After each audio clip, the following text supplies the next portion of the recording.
Heroine Samantha నిర్మించిన తొలి చిత్రం శుభం వచ్చే నెల 9న విడుదల కానుంది. ఈ సందర్భంగా సమంత శుభం మూవీ టీంతో కలిసి తిరుమల శ్రీవారిని దర్శించుకున్నారు. నైవేద్య విరామ సమయంలో శ్రీవారిని దర్శించుకొని మొక్కులు చెల్లించుకున్నారు.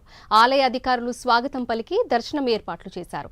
అనంతరం రంగనాయక మండపంలో వేద పండితులు వేద ఆశీర్వచనం అందించారు. టీడీపీ అధికారులు స్వామివారి పట్టు వస్త్రాలు సత్కరించి తీర్థ ప్రసాదాలు అందించారు. వచ్చే నెల 9న శుభం సినిమా విడుదలవుతుందని, సినిమా చాలా బాగుంటుందని మూవీ టీం తెలిపింది.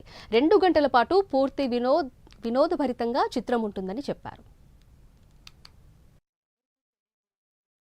అవుతుంది శుభం. అందరూ కలిసి చూడండి వాళ్ళ ఫ్యామిలీస్ తోటి. అందరూ ఫ్యామిలీ, అమ్మమ్మ, మమ్మీ, అందరూ వెళ్ళాలి పిల్లలతో సహా. అన్ని ఏజ్ గ్రూప్స్ కి రెలవెంట్ ఉండబోతుంది. సో చాలా బాగుంది దర్శనం. సమంత మ్యామ్ కూడా వచ్చారు. సో పెద్ద సక్సెస్ అవ్వాలని కోరుకుంటున్నాము. మూవీ చాలా బాగుండబోతుంది. Horror comedy. అసలు మీరు నవ్వి ఇంకా ఇమాజిన్ చేసుకోండి. పీక్స్ అంటే చాలా రోజుల తర్వాత కొంచెం ఓల్డ్ జంధ్యాల గారి అలాంటి స్టైల్ ఉండబోతుంది movie. Wife and husband comedy. So it's gonna really work అనిపిస్తుంది. సో మీరందరూ చూడండి, అందరికీ స్ప్రెడ్ చేయండి, అందరూ టీజర్ చూడండి. సో మీకు నచ్చుతుందని నేను కోరుకుంటున్నాను. May 9th రోజు రిలీజ్. తిరుమల శ్రీవారిని పలువురు ప్రముఖులు దర్శించుకున్నారు. శ్రీవారి సుప్రభాత సేవలో కర్ణాటక మంత్రి హెచ్డి రేవండి, మంత్రి Vasamsetti Subhash, BJP MP CM Ramesh తదితరులు వేరువేరుగా పాల్గొని మొక్కులు చెల్లించుకున్నారు.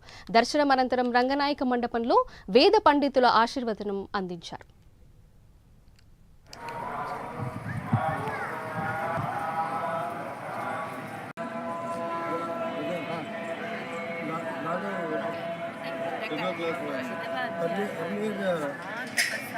ఫోటో ఫస్ట్ బైక్ సార్ అందరు బస్ రిపోర్ట్